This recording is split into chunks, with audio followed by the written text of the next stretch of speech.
Okay, at this time, I'd like to call the City Council Economic Downtown Development Subcommittee meeting for Tuesday, November 12th, 2024 to order. Mr. Clerk, could you please call the roll? Council Janess. Here. Council Belanja. Here. Council New. Here. 3 present. Thank you, Mr. Clerk.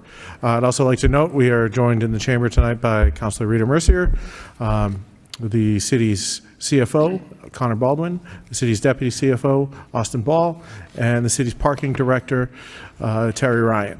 I think at this time I'd like to open it up to the public. If there's anybody from the public who'd like to make any comments on the items before us tonight, which, just to review quickly, there were 3 motions that were referred to this subcommittee. Motion 1 is regarding outreach to the public on updated parking regulations. The second is the feasibility of increasing the maximum street parking time to 4 hours in the downtown business district. And the third one is the impact of reducing the size of individual parking zones in the downtown business district. So if anybody is here and would like to offer comments, please approach the microphone and state your name and address for the record, and you'll have 3 minutes to speak.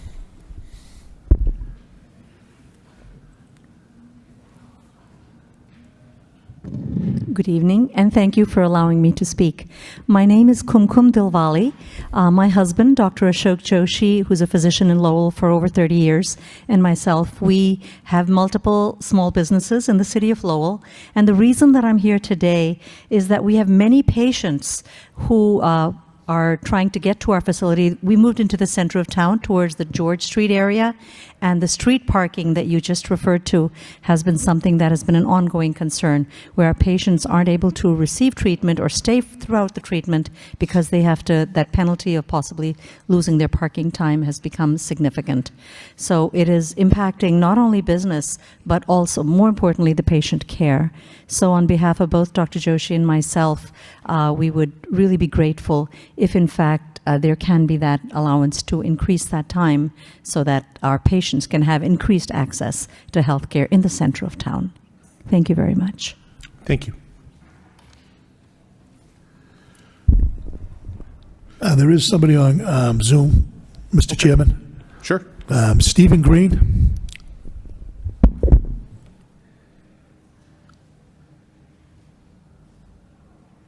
I was on mute. I'm just primarily interested in seeing how we work this out. My biggest concern is that at one point we were talking about limiting it to 2 hours to have turnover, and now we're extending it so we'd have less turnover parking, and how we'd end up managing that. That's basically my comment. Thank you. Thank you, Stephen. I did receive your email, and I forwarded that to the clerk to be included in the minutes here, just for everyone else. Stephen raised the same point in his email, and also had a couple other questions about how the grace period works on the kiosk, and also EV charging stations, how those are enforced. So. To the parking director, I guess either you can answer those questions now, or maybe in a motion response or something. We can talk about that later. We don't have to get into it now. Those weren't items that were on the agenda for this, but I did want to just raise them for the record. One of the questions I would have for the speaker is, where are the businesses located? Just if I can understand where they are. Mr. Ryan, could you please just turn your microphone on? Okay, 21 George Street. That's the major, that's the one, we have multiple businesses there. Okay. Right in that area. And so parking at the lower lots would be too far for it? And We have patients who have mobility issues, Yep. disability issues, and chronic health conditions. So for them coming from the garages, Okay. it's difficult. So we're trying to get them as close to the entrances. and the lot at 21A that is next, is that part of your property also? Between the old Rialto? Very small lot that is right with the building. Yep. But there is no additional lot. And, Okay. no additional lot that we have Okay. access to. We would like to. Is there any other additional? There's the old Herd Street courthouse. There's a space there, but there's no cars in that spot. Is that a possible option that we might? I know at one point they were using that for snow storage in the winter, and there has been no parking there, but that is, I believe it's city-owned. I'm not quite sure the status of the courthouse, Mr. CFO is shaking his head, so. so. If I may, Mr. Chairman, and thank you very much for having this meeting. Just to address the matter of 41 Hurd Street, the city has a license agreement with DCAM. It's still technically owned by the Commonwealth. DCAM is the legal owner of all real estate for the court buildings. As the council is aware, we've discussed the sales partnership. There was some special legislation that was passed in the last legislative session. As it relates to parking, we don't have full control over that site, and so it would be something we'd have to bring up with DCAM and the Commonwealth. Thank you. Is there anyone else present who would like to speak on these issues before I turn it over to my colleagues? Mr. Casey? Thank you, Mr. Chairman. My name is Bob Casey. I live at 58 Prescott Street, downtown. I don't know if I had comments as much as a couple of questions. Regarding changing the time to 4 hours from 2 hours, is that strictly to accommodate people that want to stay in a spot for 4 hours, or is there another reason for wanting to do that? And what is the revenue picture if you make a change like that? Is it revenue neutral, or is it going to cost you some money that you're trying to collect, or is it going to enhance the parking program and the revenue collection that you're trying to generate? So I can answer as to why I made the motion. This was my motion originally with Councilor Dakota. And the feedback that I received from various business owners, mainly the restaurants and others downtown, is that 2 hours is not always enough time for people to come and patronize the business. And so they feel rushed, whether it's their dinner or even a lunch or a meeting or something like that. If they would get there a little early, they're watching their clock and trying to get out of there. If they could pay for 4 hours instead of 2, then they would and be able to take their time. I can't speak authoritatively on whether it would be revenue neutral or negative, but my gut feeling is that it would be revenue neutral because people would still be paying for the parking. In fact, you may even get a little bit of a bonus simply if somebody pays for 4 hours and then leaves after 3, but they've already paid. Now someone else is going to take that spot and pay. So now you're kind of double selling the spot. You may see negative revenue, however, on your tickets, because you're not going to have as many people running over the time limit and being caught by the meter attendants. But I don't think we should be creating policy based on ticket revenue. We should use the tickets to encourage the behavior that we want to see, and then have the revenue really be the appropriate remuneration for the city based on the behavior that we're trying to encourage. We shouldn't be trying to catch people with tickets just to raise more money. If we need more money, we should just raise the rate of the space. That's my feeling. Does that answer your questions, Mr. Casey? Well, I guess so, but I think it's a question that maybe I'd like to hear more. I'd like to know better what the policy and the goals are. Is it revenue collection? Is it to stimulate business activity downtown? Is that what it's doing? Also, I know in the most active parts of Boston, for instance, they have parking meters until active till 8 p.m. And I think that's because they know they have enough activity in those areas to generate that. I'm wondering in Lowell right now, as things are, if there's actually enough activity to justify having these meters active until 8 p.m. Is it? And again, like you're the ones that are monitoring the business activity and the revenue collection, and you have a big deficit in the whole parking picture that you're trying to address with revenue. So I'm just curious how that is actually working out. Are you accomplishing, assuming there's a goal, and are you accomplishing it, or are we sort of backpedaling and just trying to wherever regulate parking and collect revenue, but Are we solving a problem, or are we solving the problem? Or Sure. are we addressing the problem? So I will say that in April, as you're aware, the regulations were changed and the meters were extended to 8 p.m. Prior to that, it was 6 p.m. So we weren't really capturing any revenue from 6 p.m. on. And so we're kind of trying to figure out what this looks like now. We did get a report here, which I can have Mr. Ball go through, that looks at the revenue last year versus this year. Obviously, we aren't all the way through this year, and we didn't have the kiosks for all of last year, so we don't have a great picture of what these changes have done revenue-wise, but we do have some information. And it's my intention to not make any changes here tonight, but merely to have this discussion and then have the experts look at it and bring it back a recommendation to us on really what makes sense here. I know my colleague, Councilor Belanger, did you have something you wanted to add? You, Mr. Chairman, thank you very much. Mr. Casey, some great remarks, and my answers will be twofold in a minute, but for starters, I'd like to hear from either Mr. Ryan or CFO Connor Baldwin. Have we seen, what do the revenues look like after 6 p.m.? Is there any way we can gauge that, or are we up a few percentage points since that point? As of this point, I haven't looked at the transactions between 6 and 8 since we've implemented this. Okay. So, that's something I could look at and provide in my motion response. Yep. How we're doing in both revenue from the kiosk, parking, and citations. Yep, please do.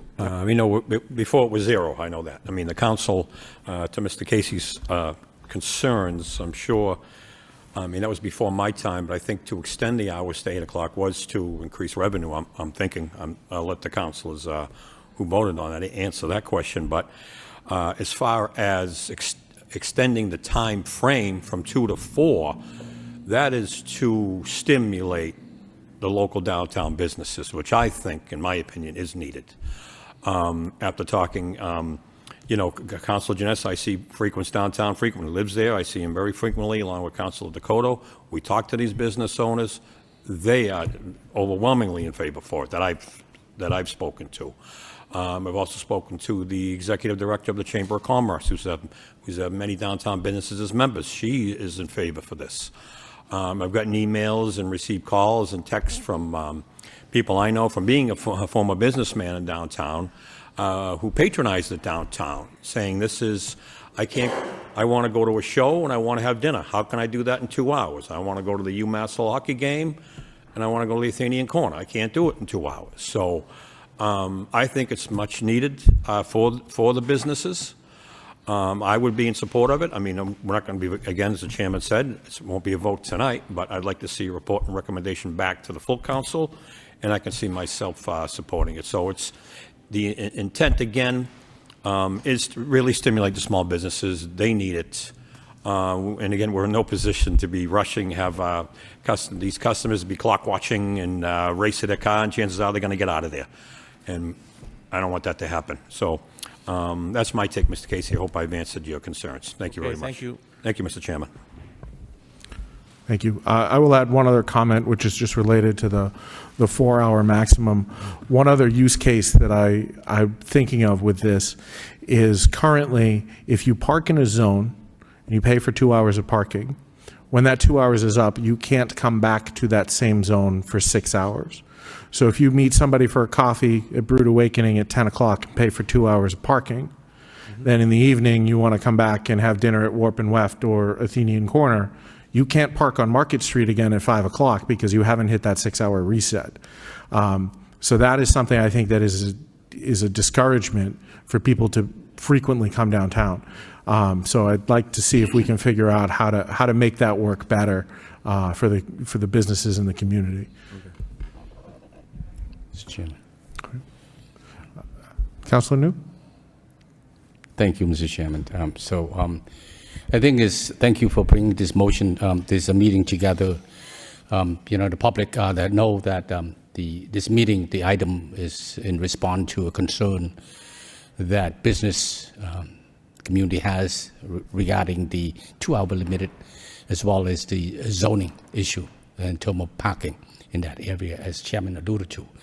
I think the idea here is just to have this discussion and bring this concern to the city staff so that they can look at the proposed ordinance that we have in place, and if need be, making those changes accordingly to address the concern of the neighborhood and the business community in terms of the limited hours. I wonder also that in the agendas as well, listed outreach to the public, regarding parking regulations. I just want to see, Mr. Chairman, I can ask Director Ryan what step has been taken in terms of outreach, reaching out to the public in terms for parking, the new regulation or the update. When the new rates came out, we did go up. When we did introduce the new rates, we did do social media awareness that we are raising the rates. On the website for the parking in the garages, we do list all of the zones that are being adjusted and when the adjustments take place. All of the information's on the website. The kiosks do, when you start them up, they say the hours of operation, they tell you the zone that you're in, and they tell you the amount that you're paying for that parking spot. I've been asked by Assistant City Manager Machado to get stickers for the kiosk downtown that have the free 15-minute option. I'm trying to find a sticker that doesn't look like it doesn't belong on the kiosk, something to indicate that. I'm working with the vendor to maybe change the color of the font on the kiosk. We're working with John Cooper to add more poles out at the kiosks that say "Pay Here." A lot of those poles have gone away, been taken down, but we're putting them back up so that people can see the kiosks. I know. Has that outreach is it ongoing now, or has you ceased that outreach in terms of educating people around? The outreach will be ongoing. Ongoing. We have to continue because we post a lot of things about the reserved dwelling sign that people are coming in to get. Every person that walks in that door says the same thing. What do I do? What do I need? It's all on the website, but they still ask, what do I do? What do I need to get this? So, yep. So that's particularly downtown. Where about in the neighborhood? What other language besides just English? So So on the kiosk right now, it's English, Spanish, and Portuguese. Okay. Flowbird, the maker of the kiosks, could not figure out how to get Khmer on those kiosks. So following up on your motion, I'm working on like Google Translate. AI. I'm using AI to try to come up with a translation and then maybe get some people to review it before I post it. But I can get that on the kiosk if I can get the translation completed. I certainly would recommend that you reach out to an organization like CMAs and stuff. I have worked with them in the past Yeah. as like a volunteer method, and I think it got to be a little overwhelming for their volunteers or something. Yeah. But I wasn't comfortable enough with the kiosk to know what was happening. Now I feel I'm a little more able to work with the kiosk and make the software changes that have to be made myself, as opposed to going back to the vendor. Right. The reason I said that to you is because we have had experience here in the city with regard to some translation that using Google. They're horrible. They're horrible. Yeah. Probably, but it's a starting point for me. And So- then I went to AI. If you do something, you want to do it right. Maybe that will work a little better. Yeah. Well, thank you. Thank you. Thank you. One other thing I want to bring up that's been mentioned to me is it possible to get the 15-minute option on the app? Because right now you have to go to the kiosk. If there's someone who uses the app, you're unable to take advantage of that. So the question was raised to me, is that possible? And is it also possible to pay for less than an hour on the app? My understanding is right now you can only pay in hour increments.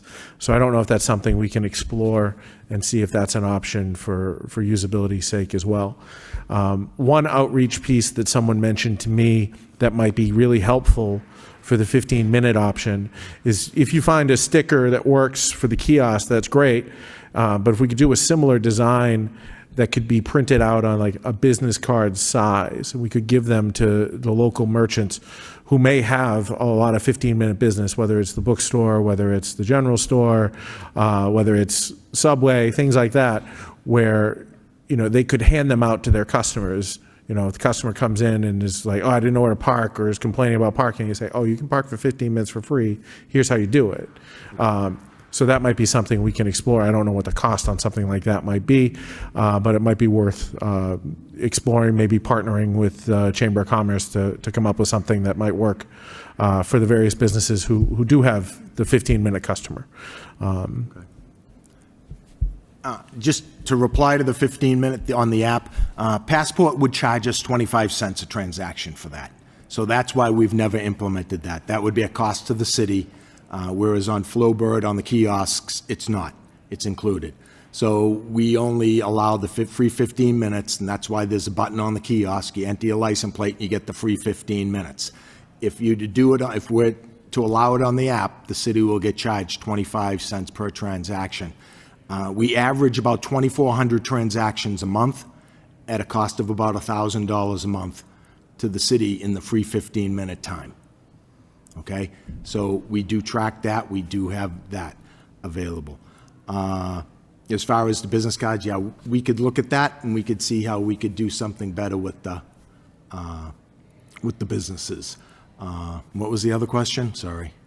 Paying for less than an hour on the app. Oh, yeah. I suppose it's probably the same. It's really a credit card merchant fee issue with Passport. Yep. Anything under that, it's they don't want to do it because it's a money thing. You know, that's their minimum balance. That's their minimum chargeable fee, $1.50. So that's why we have it.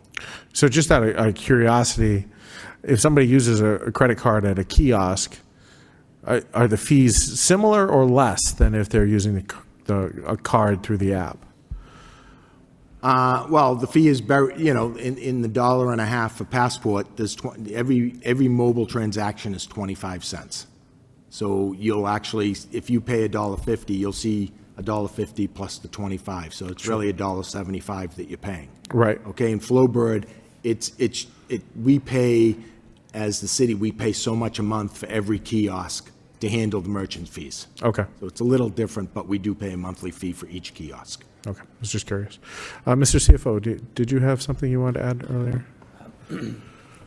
Thank you, Mr. Chairman. And this may be obvious, and I know this is certainly something that the subcommittee is aware of, but for the residents who came down to speak tonight and for the folks at home, all of these either restrictions or provisions that we're talking about are already in the ordinance. So the 2-hour max, the prohibition against feeding the meter or overtime parking, and those have been on the books for a long time. What we're talking about here would be a change to the ordinance, and in order to change it like we did with the parking rate, that would require a public hearing. It would require 2 meetings at least of the council. So there'd be plenty of opportunity for the public to weigh in further or to discuss that, and I just figured that was worth mentioning here tonight.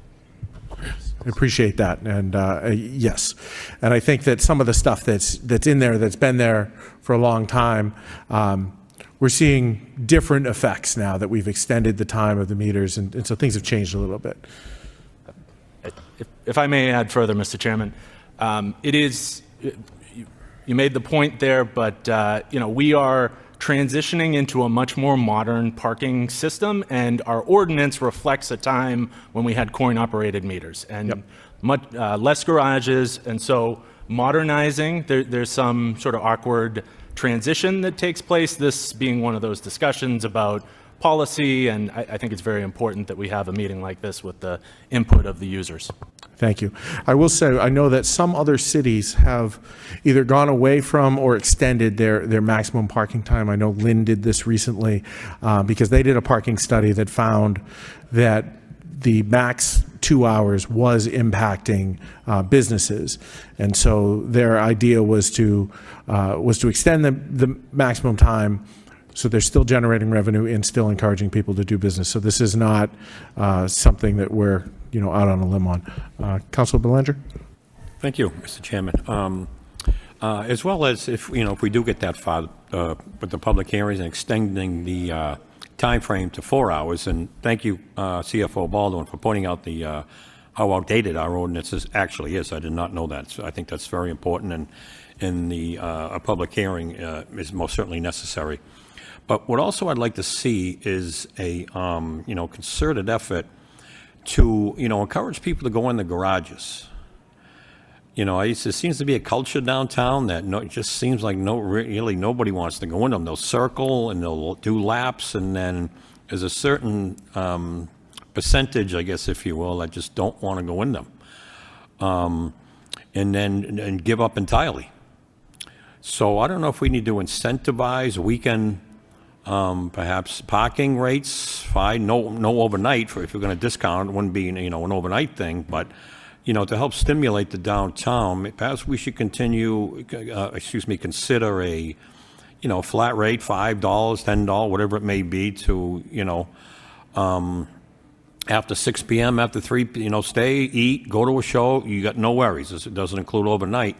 But I think that might help too, and that'll get cars off the street and open up more, hopefully, on-street meter parking in front of the businesses. And again, it would be for those aimed at long-term stays. I see we had Peter Arcelli from the Summer Music Series. I know he's very interested in this. He is very much in favor of extending hours as well. But perhaps we should consider as well too. Maybe something's better than nothing. If we're not, if we can get them in the garages for a discounted rate, then not.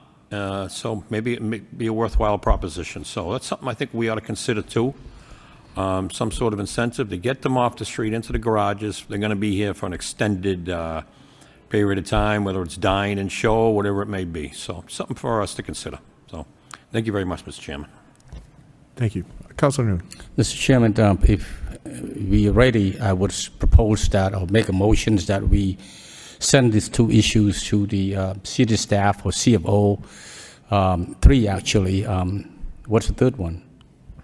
Outreach. Outreach. Okay, fine. Good. Yep. Outreach, parking time, and then the zones. Good. Okay. So if you're ready, I want to make a motion to, refer this to the CFO and his team. One will be the hours from 2 hours to 4 hours. 2 is the change in the site of zoning, and 3 will be outreach. Maybe looking at modernize outreach a little bit. Those to the CFO and his team, and to then come back with the change in ordinance for the council to review and public hearing and vote on. Yep. I have a Second motion? Great. All in favor? Aye. Aye. Motion passes. Okay. Is there any other business before? I'd like to note we are joined by Councilor Robinson in the chamber. Thank you, everyone, for being here tonight. City staff, the public who came down to speak on this, and my colleagues on the council. Mr. Clerk for being here, working the room. Thank you, guys. Motion to adjourn? Motion to adjourn, Mr. Chairman. Second. We are adjourned.